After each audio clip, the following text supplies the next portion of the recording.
Bonjour, je m'appelle Céline Bapt, j'ai 40 ans, je vis en Auvergne et il y a 5 ans, j'ai créé l'entreprise Export & Co. Export & Co est une histoire, mon histoire, un amour de l'international, des voyages et de l'entreprise en général. Et ce projet est arrivé en 2016 suite à un licenciement pour une aptitude physique. J'ai réfléchi à ce que je voulais faire de ma vie et j'ai porté ce projet qui a abouti à la création de l'entreprise en 2017. Export & Co accompagne les TPE et petites PME auvergnates, mais plus largement françaises, que l'on va appeler des entreprises primo-exportatrices, c'est-à-dire qui n'ont pas l'expérience de l'export, qui n'ont pas l'expérience de l'international et qui souhaitent se développer dans des pays étrangers. Donc j'accompagne ces entreprises-là spécifiquement qui essaient aussi de fabriquer en France sur la plus grande partie. L'export a toujours été une passion. Je parle anglais, espagnol, italien. C'est quelque chose, les voyages m'ont toujours attirée. J'ai voyagé, j'ai eu la chance de vivre à l'étranger, de faire une partie de mes études à l'étranger. Et l'export est venu tout naturellement puisque j'avais aussi des postes de commercial, donc dans une position vente. Et c'est tout simplement et naturellement que c'est sur cette voie que je me suis engagée. J'accompagne des TPE et PME françaises dans leur développement commercial à l'international et des entreprises que l'on va appeler primo-exportatrices, c'est-à-dire des entreprises qui ne connaissent pas le sujet de l'exportation ou qui font moins de 10% de leur chiffre d'affaires à l'international. Aujourd'hui, les entreprises françaises ont effectivement quelques difficultés parce qu'elles n'ont pas les compétences en interne pour aborder ce développement international. Souvent des problématiques réglementaires, de connaissance des marchés étrangers. Souvent elles sous-estiment aussi, les dirigeants sous-estiment le sujet, le volet multiculturel, interculturel, qui est primordial dans un développement à l'export. Et principalement en fait l'adaptation, qu'elle soit l'adaptation de l'entreprise, l'adaptation du produit, l'adaptation de la communication. En fait, tout ne doit être qu'adaptation.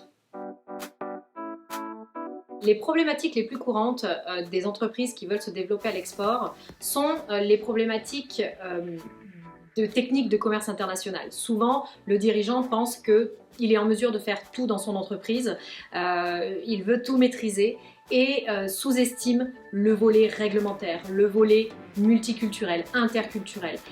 Et donc, Export & Co est là pour les accompagner sur ce volet.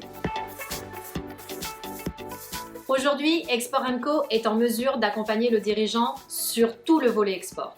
À partir du diagnostic 360 qui va nous servir à identifier les forces et les faiblesses de l'entreprise face à un projet de développement export.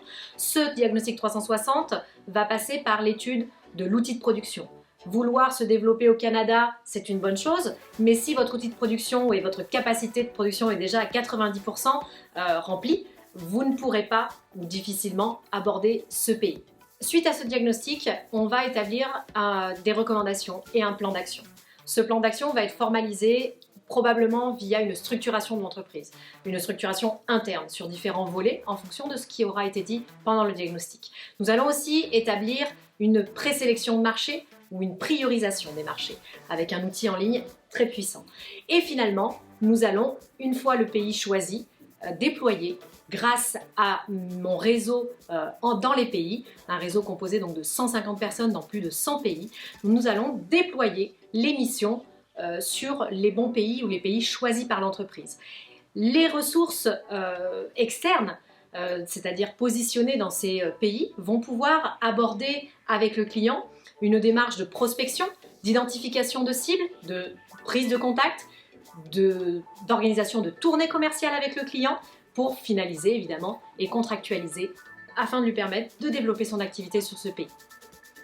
Ça permettra aussi à la ressource d'avoir cette approche très culturelle avec les langues du pays qui seront parlées, avec la connaissance des réglementations du pays et avec la maîtrise des subtilités culturelles de ce pays. Donc une meilleure efficacité pour le projet du client.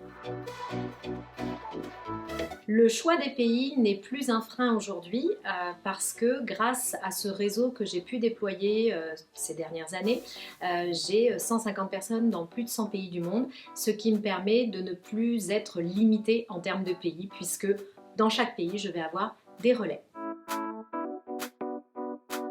Oui, on peut tout à fait se former avec Export & Co qui est organisme de formation. Ça va être plutôt sur le volet technique du commerce international, c'est-à-dire les sujets réglementaires, les incoterms, les déclarations diverses et variées, les sujets de TVA en e-commerce par exemple, mais aussi le volet interculturel, management interculturel, négociation interculturelle. Je dirais qu'Export & Co aujourd'hui est une entreprise internationale, dynamique et sympathique. Ma philosophie de vie est de toujours aller de l'avant, de garder foi en l'avenir, en cet avenir malgré tout incertain aujourd'hui, mais d'être résilient et de pouvoir, surtout quand on est entrepreneur, garder foi en l'avenir. Donc j'ai envie de dire, osez le monde!